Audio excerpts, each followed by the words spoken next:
Hello friends, আসসালামু আলাইকুম। চলে এলাম গান্ধী মেলা যে দেখতে গেছিলাম তো তৃতীয় পর্বটি নিয়ে তোমাদের সাথে গল্প করতে। তো ফ্রেন্ডস, তোমরা তো দেখেছিলে এর আগে আমি তোমাদেরকে এই সমস্ত দোকানগুলো ঘুরিয়ে ফিরে একটু দেখিয়ে দিচ্ছিলাম। ওইখানের মধ্যে এই যে একটা দেখো, এখানে সমস্ত জিনিসপত্র 100 টাকা করে হোলসেল বিক্রি করছিল, 100 করে। আর তারপরে নিয়ে এলাম তোমাদেরকে আবার একটি প্লেটের দোকানে। এখানে প্রচুর প্লেট ছিল, দেখুন কত সুন্দর সুন্দর রং বেরঙের ছোটো বড় নানা রকমের প্লেট। আর এই দিকে তো তোমরা দেখেছো এর আগে, আমি ওই দোকানটায় আবার একবার এসেছি, ঘুরে ফিরে দেখালাম। এই দেখো, এখানে কাঁচের জিনিসপত্র এত বেশি, দোকানটা অনেক বড় ছিল। আর কাঁচের জিনিস তো পুরো ঝলকাচ্ছিল, পুরো যেন হীরার মতো করে দোকানটা। মানে কাঁচের দোকানের ঝলকটাই একদম নজর কাড়ার মতো। এবার আমি তোমাদেরকে একটি আচারের দোকানে নিয়ে এলাম। আর এই আচারের দোকানের আচারগুলো ছিল খুবই সুগন্ধে ভরা। একটা আচার থেকে আচার আমাকে টেস্ট করতে দিচ্ছিল, আমি টেস্ট করিনি, এই জন্যই দামটা যেই বলেছে আমি জানি এত দামে নিব না, তো এই জন্য টেস্ট করলাম না। কিন্তু আমার একটা আফসোস থেকে গেল, কেন আমি টেস্টটা করলাম না।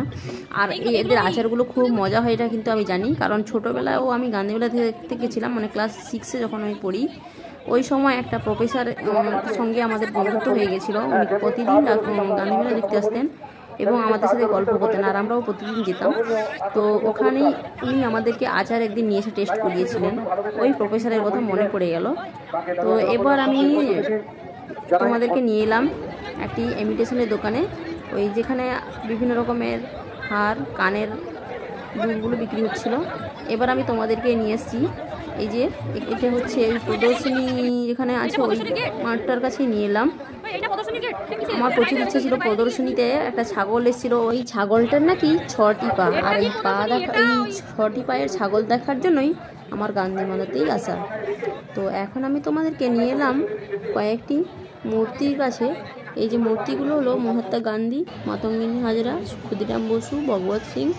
বাকিদেরকে আমি চিনি না, তো যাদেরকে চিনতে পারলাম আমি তাদের নামগুলো বললাম। তো এখন একটা ডিকশনারি দোকানে নিয়ে এসেছি। এই যে এখানে দেখো সমস্ত চুড়ি, তারপরে কানের দুল, এগুলো সব 100 টাকা করে বিক্রি হচ্ছিল। তো আমি এগুলো নিয়ে এই জন্য বিয়ে বাড়ি আমি অত একটা যাই না, তো এই জন্য আমি এগুলো কেনাকাটা করিনি। তারপরে এখন তোমাদেরকে একটা স্কুটির দোকানে নিয়ে এলাম। হ্যাঁ, এখানে স্কুটি, গাড়ি সব কিছু বিক্রি হয়।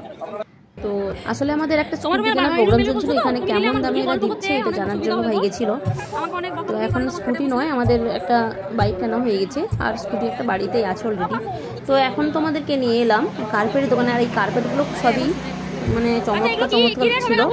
আর দাম এদের এত ছিল, এদের সাইডে দাঁড়ানোর ক্ষমতা ছিল না, ঠিক আছে। তো একটার দাম জিজ্ঞেস করেছিলাম, ছোট একটা কার্পেট জায়নামাজ হিসাবে ব্যবহার করবো বলে 1100 টাকা দাম বলেছে। আমি যেই 300 টাকা বলেছি, দেওয়া তো দূরের কথা, ঘুরেই তাকালো না।